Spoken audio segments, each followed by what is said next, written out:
Good morning, girls. Today we will start our lesson number 29 musical instruments.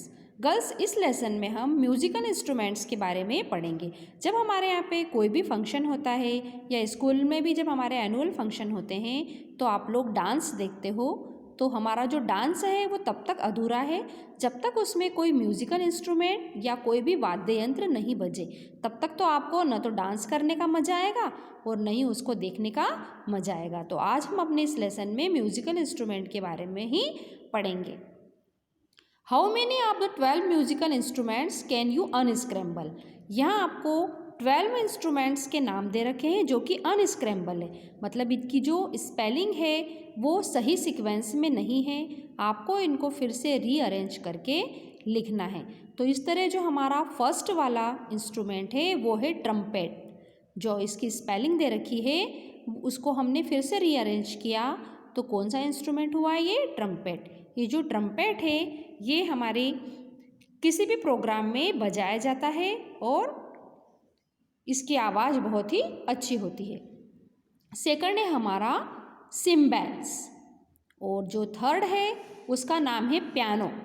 जो piano है ये आपने देखा होगा, यदि कोई पुरानी फिल्म आप देखोगे तो उसके अंदर आपको पियानो नज़र आएगा।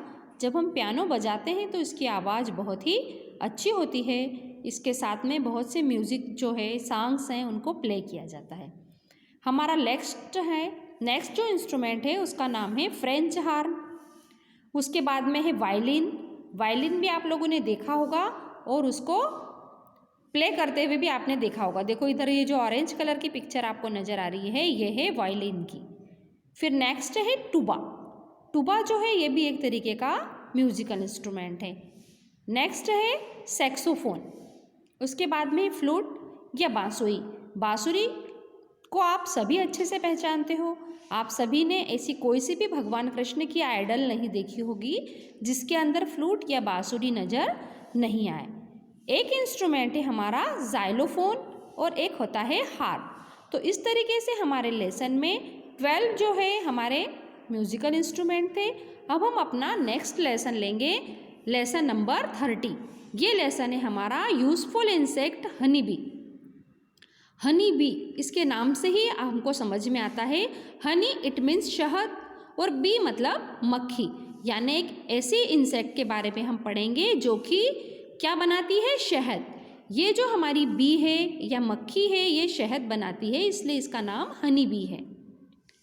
अब इसके बारे में एक छोटी सी इंफॉर्मेशन पढ़ते हैं हम नेचर वर्ल्ड से। If the bees disappeared off the face of the earth, man would only have 4 years left to live. यदि जो हनी बी है या मधुमक्खी है यदि ये हमारी अर्थ से डिसअपियर हो जाए या गायब हो जाए तो क्या होगा, हमारी लाइफ के सिर्फ 4 साल ही बचेंगे। अरे ऐसा क्यों? मधुमक्खी तो बहुत छोटा सा इंसेक्ट है और हम ह्यूमन बींग्स तो बहुत बड़े हैं, फिर ऐसा क्या इसके अंदर इम्पॉर्टेंट है जो यदि मधुमक्खी नहीं रहेगी तो हमारी लाइफ सिर्फ 4 साल ही बचेगी। A quote from Albert Einstein will gives us a hint about the importance of honeybees in our lives.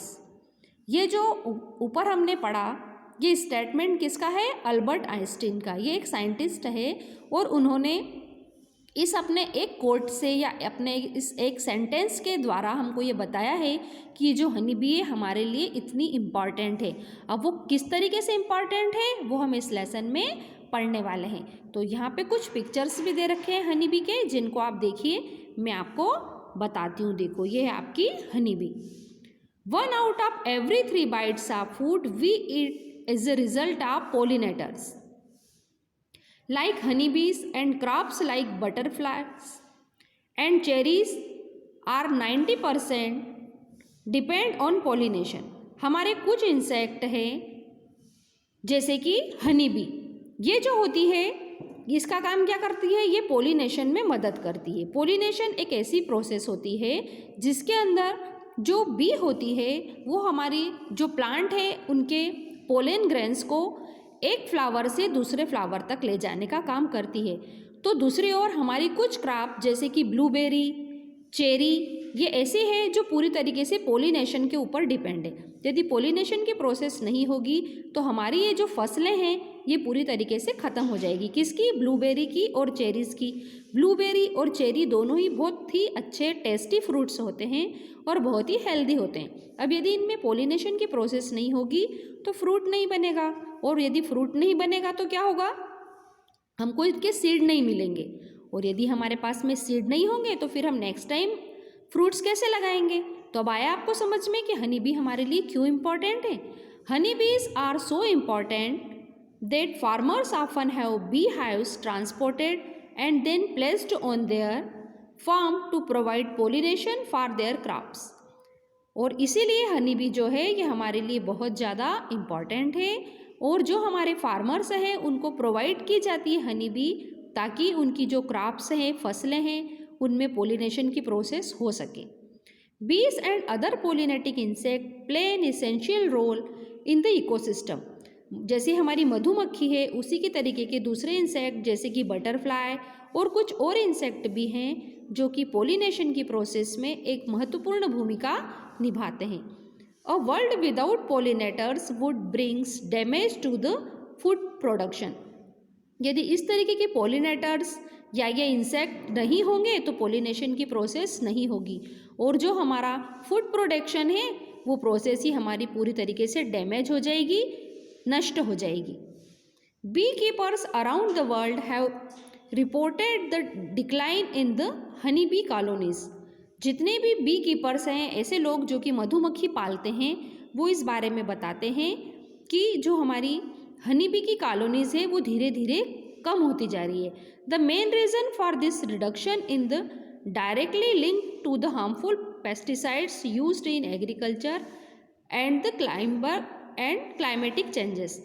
और जो हमारी हनी बीज है इनकी कॉलोनी या इनकी जो संख्या है वो दिन पे दिन कम हो जाने के पीछे सबसे बड़ा कारण है क्योंकि आज जो हमारी फसलें हैं, क्रॉप्स हैं, उनमें ज़्यादा से ज़्यादा पेस्टिसाइड का और इंसेक्टिसाइड का यूज़ किया जाता है, और उसके कारण हमारे जो ये सबसे इम्पॉर्टेंट पोलिनेटर्स हैं, इंसेक्ट हैं जैसे कि बटरफ्लाई और हनी बी, ये नष्ट होते जा रहे हैं। To protect the bees and the agriculture, the bees harming pesticides have to be banned and ecologic farming to be followed.